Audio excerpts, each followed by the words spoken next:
Hello everyone, my name is Jewel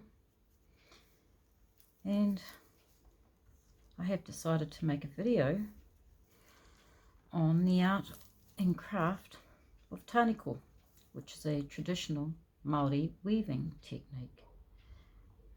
I have been performing this style of weaving for 3 years now. It's my 3rd year, and I thoroughly enjoy this craft. It's very rewarding for me, and I get so much out of it just by expressing myself through colour, form and design. It's great. Anyway, I'll give you a bit of history about taniko. Taniko has been around for hundreds of years and maybe even thousands.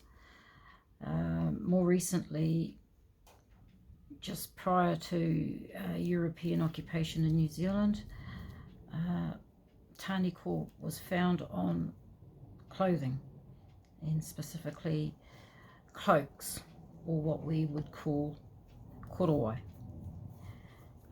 Taniko is used on borders of cloaks, and different patterns and designs on these borders usually represent where the person comes from, where the wearer comes from, and the status of that person.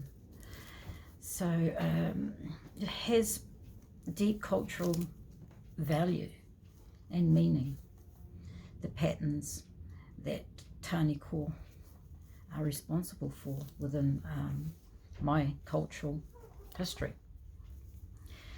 However, I'm stuck in lockdown, and it is going on to my 3rd week of lockdown, and I have decided to record myself weaving, and in particular weaving this bag because it has fun colours, and for the first time I'm happy with how I've started out the bag and how it is shaping, and I guess that's got a lot to do with my experience and the fact that this would be around about my 17th, 18th bag that I've made. And I've made about 15 small wallets, which is, here's one here for a sample, and it's in yellow. So I've made about 15 of these. I have 10 on me right now. I'm getting ready for an exhibition, and the purpose of this bag is to add to the exhibition. I thought it would be a good idea to let people watch me weave and hear my opinions on taniko and how I have nurtured the learning of this art and made it mine. My taniko pieces that I have weaved over the last 2.5, 3 years have a certain look about them, and it's interesting how that has evolved. For me, it's definitely be driven by playing with colour, fun with colour, and looking at colour combinations and looking for people's responses to different bags based on their colours or their designs, and hearing the feedback about that so that I can do what I love doing in terms of being creative, but also catering to a market who would want to part with their money to buy something like this. I also have decided that for people to watch me here and now. They can give me some feedback, positive or negative, I don't really mind, about watching me, and possibly the opportunity of showing you how to get started with this type of project in terms of a bag or a wallet. This is the most recent one I've just completed. It's not lined at the moment, and this is how it's finished when it's completed. You need these fasteners, and that's the interior of it before you line it. So this is my most recent one, and I like the colours there. They're similar to what I'm using here. However, I've just added the orange in here.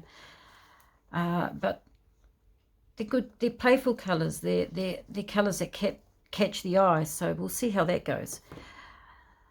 There's also the traditional red, white and black that I've made, and this is a finished wallet. So what I mean by finished is that it's been lined, and I've used quite a thick fabric here just so that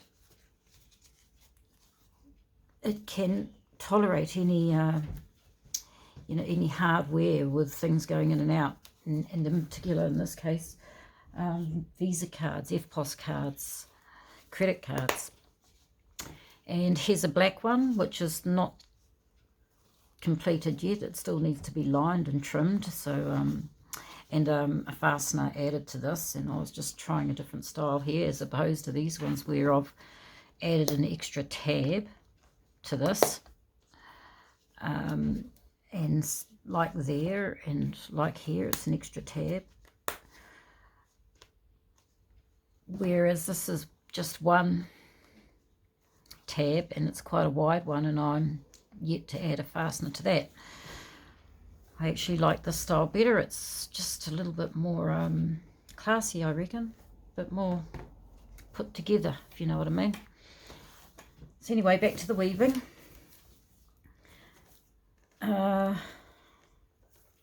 Traditionally, Tāneko was performed with muka, which is a New Zealand native shrub, which can get up to about 2.5 3 meters tall, maybe even taller depending on where they're growing.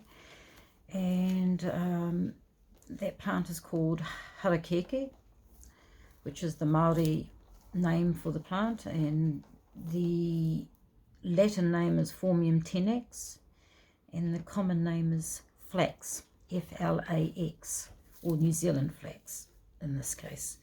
So muka was made from this flax, and muka was prepared in a way where it took a bit of energy, but where the fibre became really fine, like this wool, in terms of its texture, very fine and silky.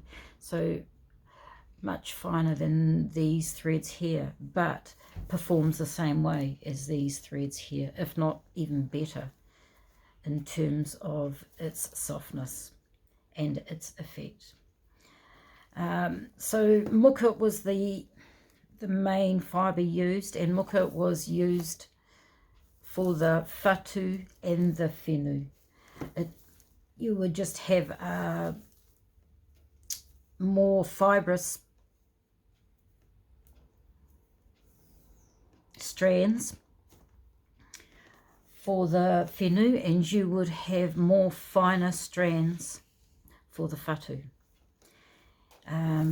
This particular pattern here, there's lots of these type of patterns which I've displayed this way, where it's more about the texture as opposed to the pattern, which this texture does create a pattern, and there's lots of bright light and shading to accentuate that pattern, as opposed to the Tāneko weaving, which is happening above here. The only Tāneko weaving is happening here, and the rest of this is called mawhitiwhiti, and I'm not sure what the English term for this style of weaving is, if there is one, but in Te Reo Māori, it's called Mā Whiti Whiti. And I love how this looks on some of our ancient cloaks. This particular style of tāniko where you are using just one colour, and with the traditional Māori cloaks, it is a kind of light beige to white colour depending on the muka and how it's been treated. And you can get very delicate designs out of this muka, and some of the traditional tāniko that I've viewed in the museum is beautiful and delicate, just like lace, as opposed to how this appears here and now. I am happy to be able to bring back tāniko in a modern situation, using modern materials and easily accessible and very affordable materials at that. So this material here, the whenua, it's quite stiff, and it creates structure for the bag, and that's what makes these stand up independently, is the fact that the whenua is made from this fibre, and this fibre is paper. It's twisted paper twine, and it comes like this, in a bundle like this. It doesn't really have a name. I think in the shops, the craft shops, they call it paper twine. This is 1.2 millimetre thickness, and there's 20 metres here in this bundle. Now, I don't know if you can notice, but there is a significant difference in thickness here. This strand size is what I use for these small wallets here. And when I'm making the bigger bags, I use this bigger thread, which is this one here. And this one is 3.5 millimetre thickness, and there's only 10 metres. These are $2 each in the craft shops. And then your other materials are your balls of wool, or what really, these are just acrylic. This is just acrylic wool, and these are $2 each also from the craft shop. So these are your main materials that you need. Your equipment consists of scissors and a crochet hook. Sometimes you might need to use something else, but these two work in particular. It's just the scissors, and the scissors is for when you measure up your strands for your bag. You're cutting each one, unless you can get them all to one length and cut them all pretty evenly at one length, which I can't be bothered doing. I just sit on the couch and measure a length, and then just keep cutting one length, one after another, until I've counted out as many as I need. And then there is the task of casting on. And casting on is what happens when you start the bag, which in this case, the casting on happens here. I'm not sure whether I started casting on this side or this side, but it was one of these edges is where I started casting on each of these threads. To make this bag, I had to cast on, I think these threads here, I measured them out at about 500 centimetres. No, sorry, 500 millimetres, 50 centimetres, half a metre length, to get a bag that would come up to about there, from there to there. As high as I can get it, I think. That's what I will try for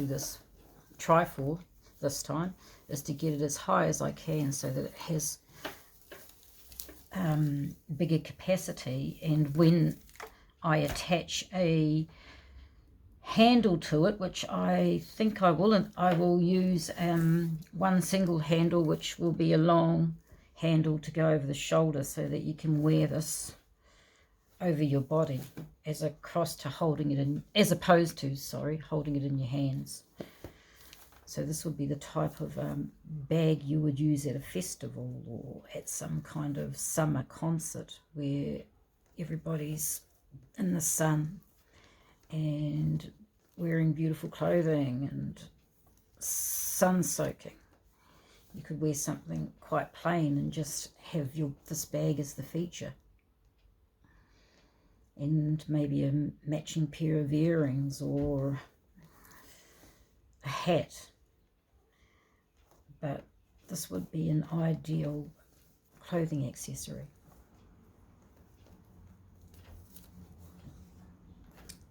So anyway, that's all for now. That's all I would like to say about this topic to get started, and it'd be really cool to get feedback in terms of whether it's a good idea to start showing people how to get started on making one of these, and hopefully persevering and seeing it through to the end, even if it's just one of these small ones which takes less time to complete and you still get a sense of satisfaction from it. So I will sign off for now. Goodbye.